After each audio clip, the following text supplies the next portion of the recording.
5ই August আমার জন্য একটা বিশেষ দিন। এই দিনই আমার আত্মগোপনে যাইতে হয় 2018 সালের 5ই আগস্ট। আল্লাহর কি অসীম কুদরত, ঠিক 6 বছর পরে হাসিনা শাহীর পতন ঘটে সেই একই দিনে। সে দিল্লি পলায়। আজ সেই মহিমান্বিত দিন, যেদিন আমরা বিজয়ী হয়েছিলাম। মূল আলাপে যাওয়ার আগে আমার আত্মগোপনে যাওয়ার ঘটনাটা একটু জানেন নি, আপনারা অনেকেই হয়তো জানেন না, জানার আগ্রহ আছে। 2018 সালের 5ই আগস্ট তখন নিরাপদ সড়কের আন্দোলন চলতেছে। ওই দিনই ফটোগ্রাফার শহীদুল আলম গ্রেপ্তার হন। আর আমাকে ডিজিএফআইয়ের কচুক্ষেতের অফিসে ফোন করে ডাকা হয়। বলা হয় চা খাইতে ডাকতেছে, কারণ আমার সাথে আলাপ আছে। তো যে কোনো জায়গায় সে আলাপ হইতে পারে, আমার বাসায়, অফিসে, কোনো কফি শপে, কিন্তু তাদের হেড অফিসে কেন? কোনো উত্তর নাই। আমি কইলাম অন্য জায়গায় আসেন, আমার অফিসে আসেন, বাসায় আসেন, একটা কফি শপে যাই। ওনারা যাবেন না, আমাদের চাপাচাপি করে ওই সন্ধ্যাতেই যাইতে হবে, ওনাদের অফিসে ঢুকতে হবে আমাদের। তখন আমি অধিকারের সাথে কাজ করি, গুম নিয়া, টর্চার নিয়া, ওই আপনার ভাই শহীদুল আলম ওনাদের সাথে গুমের ডকুমেন্টেশন করি। এইভাবে ফোন কইরা ডিজিএফআই ডাকে, আকরামুলকে এইভাবে ডাকছিল। আমি লুকায় পড়ি। পরদিন ডিজিএফআই আমার বাসা অফিস রেড করে, আমার বাসার সামনে পাহারা বসায় 24 ঘন্টা। বাসার লোক বাইরে গেলে তারে ফলো করে। যাই হোক, 5 মাস আমি নানা জায়গায় লুকায় থাকি। এই ছবিটা আমার পরিবারের সাথে শেষ ছবি দেশে। আগের দিন 4 আগস্ট আমার বাবার সাথে আর শেষ দেখা হয় নাই। ওই ছবি তোলার পরে আমার নানার টুপি পড়া মৌলানা বেশে ছবি, দাড়িওয়ালা ছবি দেখেছেন না আপনারা অনেকে, ওই সব সেই টাইমের ছবি। আমার নিয়ে বিখ্যাত পত্রিকা টেলিগ্রাফ স্টোরি করে ওই অগাস্ট মাসে। আমাদের দুনিয়ার কাছে প্রমিনেন্ট ব্লগার হিসেবে পরিচয় করায় দেয়। ভয়েস অফ আমেরিকা ছাপে, আরও অনেকেই ছাপে। যাই হোক, তারপরে 5 মাস পরে আমি ব্যাংকক হইয়া প্যারিসে আসি। এই আলাপ আর দীর্ঘ করি না। আমি সেই কষ্টের যন্ত্রণার ইতিহাস আপনাদের বলতে চাই না, কিন্তু আমি ভয়াবহ সময় পার করছি। সব কিছু শেষ হয়ে গেছে। আমার বাংলাদেশের সমস্ত ক্যারিয়ার ডুম হয়ে গেছে। বাংলাদেশে একটা ব্যবসা ছিল, খুব ভালো ব্যবসা ছিল, সেটা ধ্বংস হয়ে গেছে। এইখানে চলতে পারি না, অনিশ্চিত ভবিষ্যৎ। কি করব, কোথায় থাকবো, এ বয়সে চাকরি খুঁজে পাবো কিনা জানি না। একের পর এক চাকরির দরখাস্ত করি, ডাকে না। ফার্নিচারের দোকান আছে না, এই খেয়া, আপনারা চেনেন, সেখানে ফর্কলিফট অপারেটরের চাকরিতে অ্যাপ্লাই করেছিলাম, সেখানেও নেয় নাই। বলছে এই চাকরি তুমি করবা না। কত রকম মানুষ কতভাবে সেই চরম ভালনারেবল টাইমে আমার প্রতারণা করছে, তার হিসাব নাই। এর মধ্যে আমার বগুড়ার আর ঢাকার বাসায় নিয়মিত পুলিশ হানা দেয়, একের পর এক মামলা দিতেছে। ভয়ঙ্কর ভয়াবহ অবস্থা। যাই হোক, এসব বললাম যে এই টাইমটা ছিল আমার জন্য একটা রোলার কোস্টার রাইডের মতো। আপনি যখন সবচেয়ে ভালনারেবল, সেই সময় আপনি রোগাক্রান্ত হন।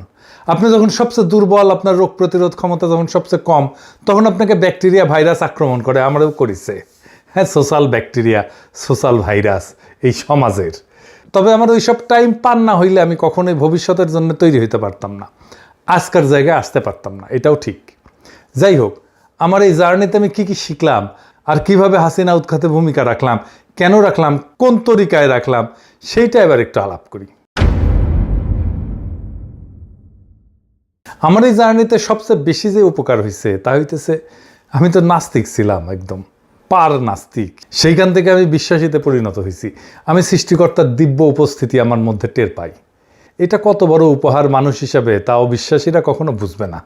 আমার মনে কোনো মৃত্যু ভয় নাই, আমার কোনো কিছু পাওয়ার আকাঙ্ক্ষাও নাই সৃষ্টিকর্তার সন্তুষ্টি ছাড়া।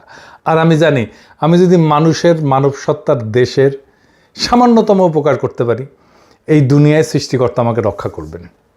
কথাটা সত্য। আমাকে মাটিতে হুতায় ফেলার চেষ্টা করছে একজন না, একাধিক মানুষ। কতজন? বাঙ্গু সুশীল, বাম, হিন্দুত্ববাদী, সো কল্ড সেকুলার, নাস্তিক, আওয়ামী লীগ, কেউই পারে নাই। আমি জানি পারবেও না।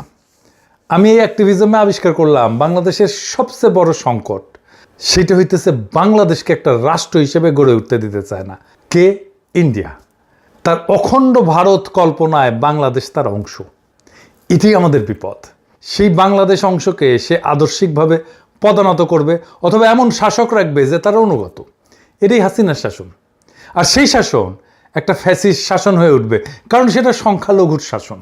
সে হাসিনার শাসন টিকে থাকার প্রধান এবং প্রথম শক্তি তার সো কল্ড লিবারাল সেকুলার প্রগতিশীল শক্তি, যেটা তাকে ঘিরে রাখে।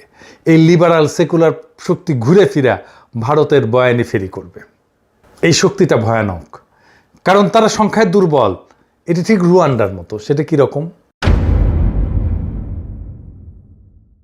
রুয়ান্ডার দুই জাতি ছিল, হুটু আর তুৎসি। পূর্ব আফ্রিকার দেশ রুয়ান্ডা এবং বুরুন্ডির প্রধান জাতিগোষ্ঠী। হুটুরা সংখ্যাগরিষ্ঠ। রুয়ান্ডার জনসংখ্যার প্রায় 85% ছিল হুটু, আর তুৎসিরা ছিল সংখ্যালঘু, 14 থেকে 15%।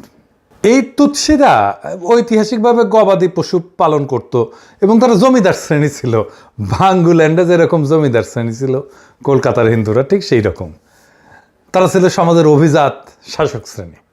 জার্মান এবং পরে বেলজিয়ান উপনিবেশবাদীরা তুৎসিদের উন্নত শাসনযোগ্য জাতি হিসেবে চিহ্নিত করে।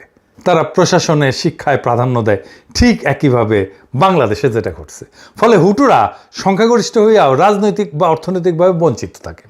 বাংলাদেশে একই ঘটনা দেখেন, সেই জমিদার প্রথা, সেই কলকাতার হিন্দুরা, বাংলাদেশের সাধারণ মুসলমানরা হুটু, আর ক্ষমতাসীন প্রগতিশীলরা তুৎসি। এখনও তুৎসিরাই ক্ষমতায়। দুর্বলের শাসন ভয়ঙ্কর হয়, কারণ তারা সবসময় ভয়ে থাকে। এই মনে হয় জয় বাংলা হয়ে গেলাম। এরা নৃশংস হয়, এরা প্রতিশোধ পরায়ণ হয়। আমি যেহেতু এই সিপিবি ঘরানার লোক, তাই আমি আবিষ্কার করলাম যে এই ঘরানা, এই বাঙ্গুল্যান্ডের এই তুৎসি ঘরানা, এটা দুর্বল। শিক্ষা দীক্ষায় দুর্বল, মেধায় দুর্বল, পেশাগত সাফল্যে দুর্বল। এদের বয়ান চুরমার করে দেওয়া সম্ভব। এদের সাথে কেউ ফাইটে যায় নাই। কেন যায় নাই জানেন? যারা যাইতে পারতো তারা যায় নাই। সে ভয় পায় যে তাকে সাম্প্রদায়িক, মৌলবাদী, হিন্দু বিদ্বেষী এগুলো টেকায় দেয় নাকি। সে তার ইসলামী নাম পরিচয় নিয়ে লজ্জিত এবং বিব্রত থাকে। এই কাজটা খুব ইন্ডিয়া ভালোভাবে করছে। গতকালই একজন আমারে বলতেছে যে, আমার পোস্টে এসে, যে ইন্ডিয়া যেইভাবে বাংলাদেশকে দেখাইতে চায়, আপনি সেই দিকে নিয়ে যাইতেছেন বাংলাদেশকে। আপনি আসলে ইন্ডিয়ার উপকার করতেছেন, আপনি বাংলাদেশের শত্রু। ইন্ডিয়া আমাদের নিয়ে কি ভাবলো সেটা দিয়ে বাংলাদেশের রাজনীতি নির্ধারিত হবে? বাংলাদেশ কি ইন্ডিয়ার ইচ্ছা অনুযায়ী চলবে? দেখলাম কে একজন কইতেছে, আমার অ্যাক্টিভিজমের ফলে পশ্চিমবঙ্গে বিজেপি জিতবে। পশ্চিমবঙ্গে বিজেপি জিতবে নাকি সিপিএম জিতবে, সেটা নিশ্চিত করা কি আমাদের দায় নাকি রে, নাকি দায়িত্ব? এইগুলাই ইন্ডিয়ান ফুড সোলজারদের কাজ হয়ে ওঠে বাংলাদেশে। এই বাংলাদেশের লিবারাল সেকুলাররা বাংলাদেশের শত্রু। আসলে বাংলাদেশের রাজনীতিতে অবধারিতভাবে ইসলাম থাকবে, ধর্ম হিসাবে, মূল্যবোধ হিসাবে, ভ্যালুজ হিসাবে, জীবনযাপন পদ্ধতি হিসাবে। সেটাই স্বাভাবিক, সেটাই ন্যাচারাল। ইসলাম তো পশ্চিমের এই গ্রেকো রোমান খ্রিস্টান কালচারের চাইতে প্রোগ্রেসিভ, প্রগতিশীল। সেই ন্যারেটিভে বাংলাদেশের রাজনীতি নির্মাণ করতে হবে। তাহলে এটা টেকসই হবে, তাহলেই বাংলাদেশের স্বাধীনতা, সার্বভৌমত্ব রক্ষা পাবে। একমাত্র তাহলেই আমরা অখণ্ড ভারতের রাষ্ট্র কল্পনা ঠেকায় দিতে পারবো। দেখেন একটা এক্সাম্পল দিই। চরমনায়ের পীর সাহেব, উনারে শরিয়া আইন নিয়ে খালেদ মহিউদ্দিন নাস্তানাবুদ করে দিল। ওই শরিয়া কি এখন অন্য পৃথিবীতে অন্য জায়গায় চালু আছে? এরকম কোনো উদাহরণ কি আমরা দেখবো? মানে আমরা এরকম শরিয়া দেখতে চাই বা এরকম শরিয়া দেখতেছি, ধরেন এই পৃথিবীর অন্য কোনো আমাদের শরিয়া, আমাদের দর্শন, হ্যাঁ আমাদের দর্শন, আমাদের শরিয়া, হ্যাঁ হ্যাঁ আমাদের কোরআন ও হাদিসের মধ্যে দেয়া আছে। এখনকার কোন রাষ্ট্র আছে কিনা? আমার মতে দেখেন, এখনকার কোন রাষ্ট্র ব্যবস্থা আছে কিনা, এরকম রাষ্ট্র ব্যবস্থা আছে কিনা? এখন আফগানের মধ্যে আপনি দেখতে পারেন সেখানে শরিয়া অনেক বেশি। কার মধ্যে? আফগানিস্তানের মধ্যে। আফগানিস্তানের মধ্যে। আপনি আফগানিস্তানের মতো একটা বাংলাদেশ বানাতে চান? হ্যাঁ, বানাতে চাই। আর ইরানের মতো? দেখেন, ইরানের ব্যাপারটা হলো, যেখানে ইরানের যদি ভালো ভালো যে দর্শনগুলি আছে, ইরানের যে ভালো দর্শন, ওকে, যেটা শরিয়াতে সাংঘর্ষিক না। আমেরিকার যে ভালো দর্শন, শরিয়াতে সাংঘর্ষিক না। ইংল্যান্ডের কোনো ভালো দর্শন, শরিয়াতে সাংঘর্ষিক না। রাশিয়ার কোনো ভালো দর্শন, যেটা ইসলামের সাথে সাংঘর্ষিক না। এরকম জনগণের স্বার্থে। ওকে ওকে, তাহলে আমি মোরলেস মনে করতেছি যে আফগানিস্তানে এখন যে শরিয়া ভিত্তিক রাষ্ট্র ব্যবস্থা চালু আছে, আপনি বাংলাদেশে আপনারা যদি নির্বাচিত হন তো সেরকম একটা শরিয়া ভিত্তিক রাষ্ট্র ব্যবস্থা চালু করতে চান, তাই তো? এই হইতেছে বাংলাদেশের সেকুলার স্ট্যাবলিশমেন্ট, যে শরিয়া আইনকে একটা পরিত্যাজ্য ভয়ঙ্কর আইনি ব্যবস্থা হিসেবে দেখাইতেছে। সেকুলারদের এই পুরা ন্যারেটিভ, এবং চরমনায়ের পীর সাহেব দাঁড়াইতে পারলেন না আর্গুমেন্ট নিয়ে। সেকুলারদের এই পুরা ন্যারেটিভ ভেঙে দিতে হবে। বাংলাদেশের 82% মানুষ শরিয়া আইন চায়, তো এইটা কি আপনি গণ অভিপ্রায় বলবেন না? কিন্তু এইটা নিয়ে ইসলামী রাজনীতি যারা করেন তারাও কথা বলতে ভয় পান। তাদের কাছে এটা ব্যাখ্যা নাই, যেন ইন্ডিয়া এসে মেরে ফেলবে এটা বললে। এই জায়গায় আমি আবিষ্কার করছি আমি খুব সহজে পাল্টা ন্যারেটিভ দাঁড় করাইতে পারবো, শক্তিশালী ন্যারেটিভ দাঁড় করাইতে পারবো, সুরমার করে দিতে পারবো ওদের ন্যারেটিভ। ইন্ডিয়ান ন্যারেটিভ সব কয়টা জয় বাংলা করে দিতে পারবো ইনশাল্লাহ। আপনারা দেখছেন এর মধ্যে আওয়ামী লীগের পতন হয়েছে 2024-এ, কিন্তু তার রাজনৈতিক ন্যারেটিভ জয় বাংলা হয়েছে আগে। আমি বলতেছি না যে আমি একাই করছি, আরো অনেকেই করছেন। তাই ইন্ডিয়ারে বাংলাদেশে পরাস্ত করতে হইলে তার ন্যারেটিভ পরাস্ত করতে হবে, এইটাই এখনকার কাজ। তাছাড়া বাংলাদেশের স্বাধীনতার সার্বভৌমত্ব আমরা রক্ষা করতে পারবো না। এই লড়াইয়ে আপনি হাসিনা বিরোধী লড়াইয়ে যারা সাথে ছিল তাদের অনেককেই শত্রু হিসেবে আইডেন্টিফাই করবেন, তারা আপনার শত্রু হয়ে দাঁড়াবে। আপনারা দেখতেছেন কারা শত্রু হয়ে দাঁড়াইতেছে। আমি আমার এই অ্যাক্টিভিজমের মধ্যে আবিষ্কার করলাম এই হাসিনা বিরোধী লড়াইয়ের মূল ভ্যানগার্ড হবে মাদ্রাসা পড়ুয়ারা, ইসলামের চেতনায় বলিয়ান সাধারণ মুসলমানেরা। তাই হয়েছে আন্দোলনে মাঠে মাঠে নামাজের জন্য দাঁড়ায় যাওয়া বাংলাদেশে আগে কখনো ঘটে নাই।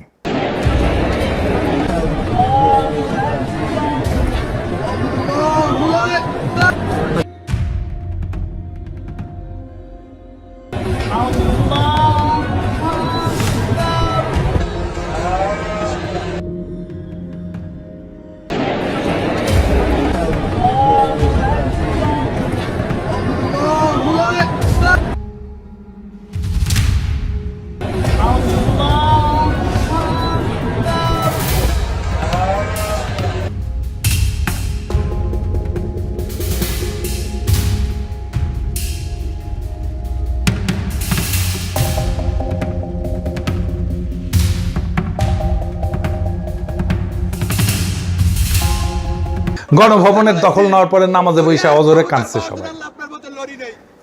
ওরাই ছিল এই বিপ্লবের লড়াকু সামনের সারির সৈনিক, এমনকি সেনাবাহিনীর সৈনিক, বিজেপির সৈনিক, পুলিশের কনস্টেবল, এরাও ছিল এই সাধারণ মুসলমানের সন্তান। সেই জন্য তাদের বন্দুকের নল আমাদের দিক থেকে ঘুরে গেছিল। বাংলাদেশের এই শক্তি সমাবেশের বিষয়টা মাথায় রাখবেন। এই সময়টা আসবে, আমি জানতাম হাসিনা পালাবে, হাসিনার শাসন টিকবে না। আমি অবিশ্রান্তভাবে এই বয়ান ফেরি করছি, হাসিনা পড়বে, খুব শীঘ্রই পড়বে, সেটাও আমি বলে গেছি। আশার আলো জাগায় রাখছি আর আওয়ামী ন্যারেটিভ ভাঙছি একের পর এক। 5ই আগস্ট শুরুর রাতে আপনাদের সবাই মনে আছে দেশের সমস্ত মুক্তিকামী মানুষ আল্লাহমুখী হয়েছিলেন, তাহাজ্জুদ পড়ছেন, যেটা জাতি হিসেবে অভাবনীয় ঐতিহাসিক ঘটনা। এমনকি যারা তেমন ধর্মকর্ম করতেন না তারাও আল্লাহর সাহায্য কামনা করছেন। এইটা মাথায় রেখেন, এটা একটা গুণগত পরিবর্তন ঘটে গেছে। 2024-এর নির্বাচনের পরে সবাই যখন হতাশ হয়ে হাল ছেড়ে দিল, তখন আমি ভারতীয় পণ্য বয়কট আন্দোলন শুরু করলাম। দাবানলের মতো ছড়ায় গেল সেই আন্দোলন সারা দুনিয়ায়।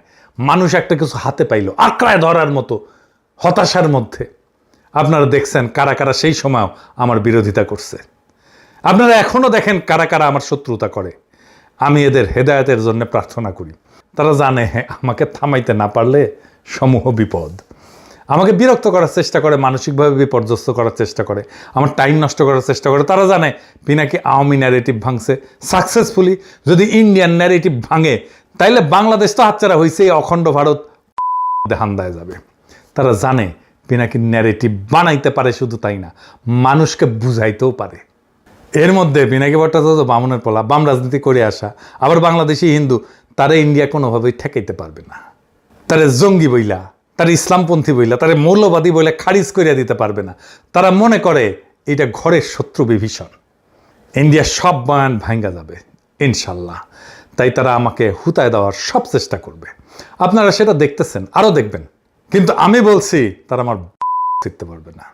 হাসিনা পতনের পরে ঠিক 1 বছর হইল, আমরা আগাইছি নাকি পিছাইছি? এই প্রশ্ন অনেকেই করতেছেন, অনেকের মধ্যে হতাশা। আসেন এই ব্যাপারটা একটু বুঝে দেখি। আমাদের লক্ষ্য হচ্ছে বাংলাদেশের ভবিষ্যৎকে সুরক্ষিত করা।